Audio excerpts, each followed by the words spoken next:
Spirit Blossom is not just a skin line anymore. Riot just dropped one of the biggest updates that League of Legends has seen in years. And from bans to buffs to brand new game modes, I'm breaking down everything you need to know in this video. Let's talk about it. Hi, my name is Miss Chim, your favorite League of Legends girly friend, and this is exciting. We are getting whisked away to Ionia right in time for the Spirit Blossom Festival. In the cinematic, we saw all of our favorite champions: Ashe, Bard, Xin Zhao, and the new champion Yanara. But what is even more exciting is the new gameplay changes, the new game mode, the griefing detection updates, honor changes, Atakhan, Voidgrub, and Rift Herald changes, and all of the season changes that are coming in season 2. Let's talk about it. Let's start with the gameplay changes. Atakhan no longer has his two forms, Voracious and Ruinous, which I think is a good thing because a lot of y'all were struggling trying to figure out which one gave you which buff. His new form is called Thornbound. Thornbound Atakhan will now grant the team that slays him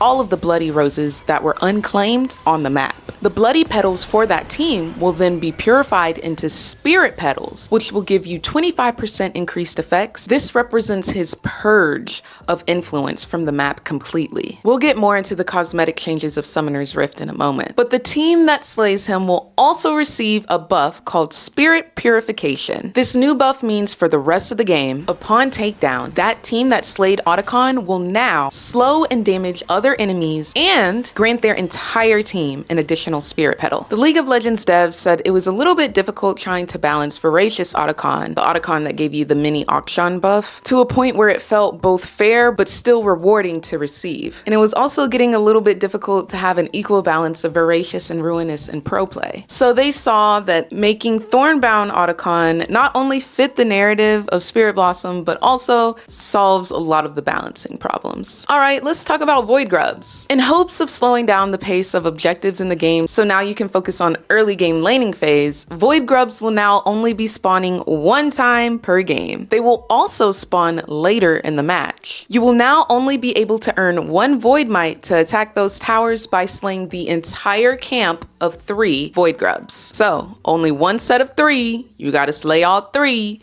to get the one Void Might. Rift Herald will now spawn at 15 minutes, and it's going to be a little bit easier to kill as she's losing her Shelly's Gaze debuff. The debuff reduced the amount of damage that players were able to do to her, so since she now is more vulnerable, she will now do more damage. Now, let's talk bounties. Have you ever been on a team where you're losing super hard, but somehow because you're not dying and you're CSing pretty steadily, you somehow have a bounty? Well, League of Legends has come up with a method to make sure that that no longer happens. This means they will be suppressing champion bounties from appearing on the clearly losing team. If you are 5-0 on a losing team, you will no longer be worth more than base gold. How will they measure this? They are now going to allow base kill gold to scale with champion level. The thought process behind this is that winning teams are typically higher level than the losing teams. Base kill gold will now scale with your level, starting at 250 and going up to 400. They're calling this their non-invasive anti-snowballing method. All right, next for the death screen, they're going to be making your gray screen a little less gray.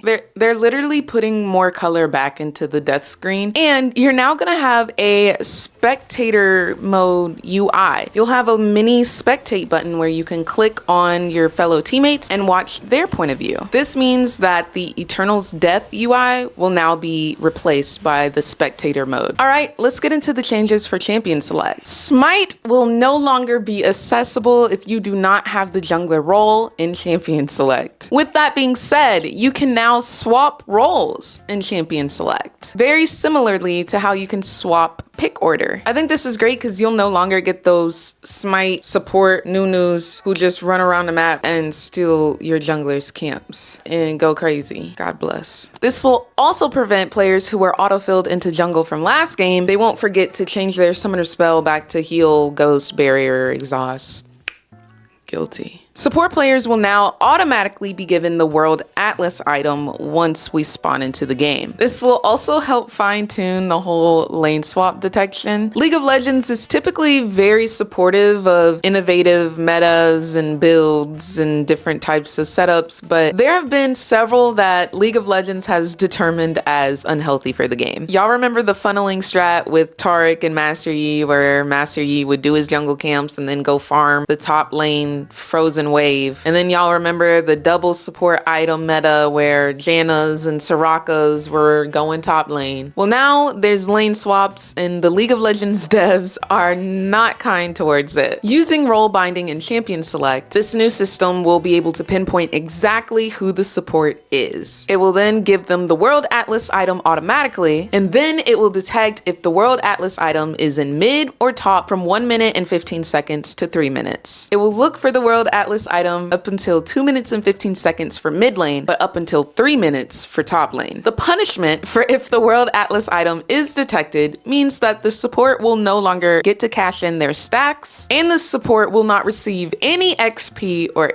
any gold from the minions. Defending players will still get perfect gold, their turrets will still do increased damage, and their turrets will take reduced damage. So y'all, they really don't want that World Atlas map going around the world. Next, let's get into the Summoner's Rift cosmetic changes. Summoner's Rift is now Spirit Blossom themed. We are changing over from the Noxian theme that happened last season. Just as last season, everything is cosmetic and nothing will affect your gameplay. The redesigned Summoner's Rift in League of Legends, now taken over by the Spirit Blossom spirits, is a breathtaking fusion of serenity and mysticism. Soft, ethereal blue waters flow like rivers of magic across the stone paths, connecting graceful, spirit-inspired structures that pulse gently with arcane energy. The once hardened Noxian turrets and towers have transformed into elegant statues with radiant crystal tips that seem to hum in harmony with the tranquil ambiance. Cherry blossoms litter the floor, painting the entire rift in shades of magenta, lavender, teal, and twilight blue. The Nexus itself is no longer just a source of power. It's a divine wellspring, rippling with spirit-infused light that feels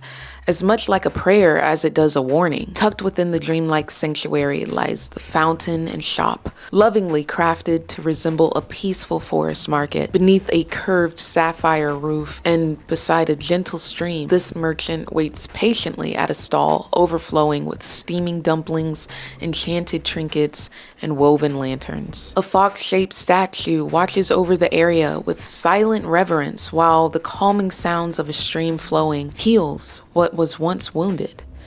It's not just a base, it's a place of quiet before the clash, a moment of peace amid the chaos to come. I think I kind of hate that. All I know is, y'all, Spirit Blossom Summoner's Rift looks beautiful, and it's a place that I want to visit. I want to go. I don't want to be on the battlefield, but it's so pretty. Like, I want to be there. It looks so calm and peaceful. Like, I don't understand how this is a battlefield. But let's move on to the player behavior changes and the griefing detection changes. There have been significant improvements to griefing detection. The League of Legends devs won't share exactly what the new system looks for because some of y'all really like to find loopholes. But they have expanded automatic detection systems for griefing and trolling. This means you running around in base will now be detected as being AFK. The system will catch behaviors that ruin the entire gaming experience, not just the match. So even if somebody's entering your game and you win, punished, flagged. The Riot devs are estimating that there will be 10 times more players flagged and punished per day for ruining games. We've got a couple of updates to feedback reports.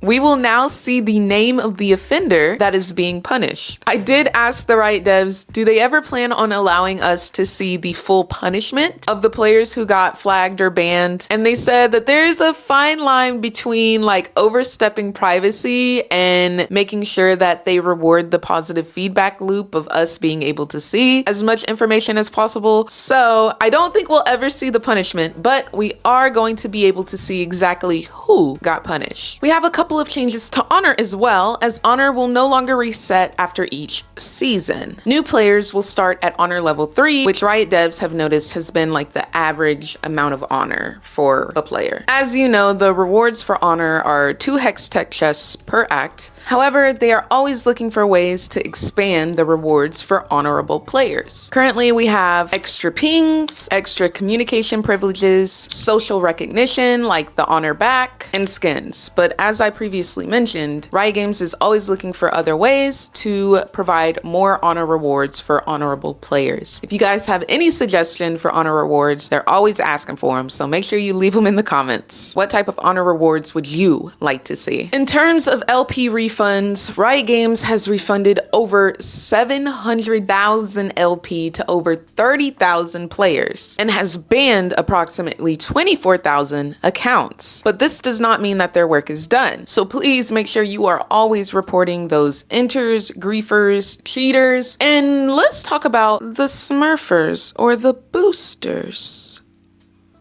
Yeah. Smurfing is when somebody from a higher elo makes or buys a new account and plays in low elo just to, I don't know, just create chaos or create content. And then boosting is when somebody from a higher rank gets on somebody else's account or duos with another account to get them to a higher rank. Well, Riot Games is trying to stop this with a new system called True Skill 2. True Skill 2 is a skill evaluation system hoping to flag and find people's correct skill level faster. Unfortunately, this is still in testing mode and will only be used in unranked queues. So basically, the Riot devs just wanted to let us know that this is in the works and it won't roll out into ranked in the near future until significant testing has been done, but it's coming. Do you guys like the player behavioral changes? And what do you think they're not doing enough of or that they're doing great at? All right, let's talk brand new skins. As y'all know, Spirit Blossom theme, we're getting more Spirit Blossom skins. The new Spirit Blossom skins are going to be Ashe, Irelia, Bard, Ivern, Zyra, and Varus. Somehow Lux is getting the prestige Spirit Blossom skin. Somebody's got to pay the bills around here, and she is hard at work. The skin team at League of Legends is reminding us that they are still going to be experimenting with skin lines this year. They do like this idea of the standalone category or standalone skin lines. Last year we had the Rain Shepherd, Melio, and Fizz, and they also tested the standalone of Attorney Azir and Janitor Thresh. They will be continuing to do this of adding one-off skins into existing skin lines or just creating a brand new skin line with only 1 or 2 champions in it at the beginning. The first person getting a new skin, one skin, in an existing skin line is Twitch. Pool Party Twitch is coming to Summoner's Rift, which I think is so cute, long overdue, and I'm very excited to see how they develop him out. And I know y'all want to know, or do y'all, about the next Exalted skin. The next Exalted skin will be Morgana. Prestige skins available for the pass will be Zed, and in the Mythic shop, it will be Aphelios. All right, we're not done. Let's talk about the new game mode called Brawl. Brawl is inspired by Team Deathmatch. Brawl is going to be a quick 5v5 game mode where the objective is to push your minions into the enemy team's portal. There's not much strategy to it, but it is in an arena called the Thunderdome. Whoa. Is that Yumi with her owner, Nora? Which is located in Vandal City. There are no towers, there are no nexus, there are no objectives, so you can have high action. Instead, there are 2 big portals, and the key to victory is minions. You should expect these games to run about 10 minutes, as this game mode was curated to be light and fun and for everyone. They want this game mode to be accessible whether you literally just downloaded League of Legends and you want to play with your friend that you've known for a while, or if you're challenger 90 million LP. So let's talk about how you win a game. Each team will start with 250 collective health. When your team reaches 0, you lose. Enemy champion takedowns will do 5 damage to the enemy team's health bar. When you kill a minion, the enemy team's health bar will take 1 damage. And when you push your minions into the enemy team's portal, the enemy team's health bar will also take 1 damage. Although the Thunderdome is 1 lane, it's still made very wide so that multiple fights can happen at one time. There are some powerful buffs that can be obtained if you slay the camps that are on the side. And there is a comeback buff, so if your team is getting their cheeks taken, there is a chance for comeback as you will begin to do more damage and take reduced damage. League of Legends is also adding a new Valorant-inspired feature during kill streaks. You will now hear sound effects that will only play for your point of view during multi-kills. Moral of the story, y'all, is that Spirit Blossom is a loved skin line, true and true. And now it will be an experience for all League of Legends players. From changes to Atakhan and other Rift monsters, champion select, cosmetics, the new game mode, improved detection of griefing, and honor changes, Season 2 looks so promising. Riot continues to encourage us to share our feedback. So let me know how you feel about the changes to come in the comments, because I'll be sure to read each and every one. How do y'all feel? I know I didn't miss nothing this time, but I've already changed my wallpaper on my desktop to some of the screenshots from the Spirit Blossom cinematic. It is absolutely beautiful. Do y'all think they're doing too much or not enough? Let me know in the comments. If you want to talk about it in person, I stream every weekday at 12 p.m. Pacific Standard Time or 3 p.m. Eastern. If you live in any other time zone, you're gonna have to do that conversion yourself. Also, you can find me on Instagram, Twitter, and TikTok at Miss Chim Chim LOL. Anyways, I'm gonna call y'all back later. Bye.